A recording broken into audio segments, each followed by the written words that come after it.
job with DS Diving. It is March 12th, 2025, here at Palm Cove Marina.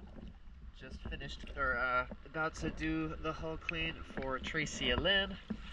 Let's check it out. As we can see here, the waterline is pretty bad. This doesn't come off very easily either. And let's check it out.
DS Diving.